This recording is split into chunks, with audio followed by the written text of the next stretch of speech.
mua sau này trừ thẳng mua tài khoản ông luôn.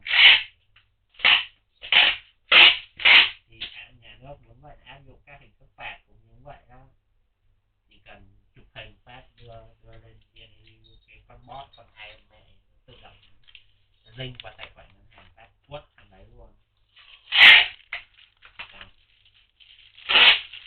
Về tài khoản kêu là bạn người dắt chó đi ra dạo công viên không gọn món đi trừ 300.000.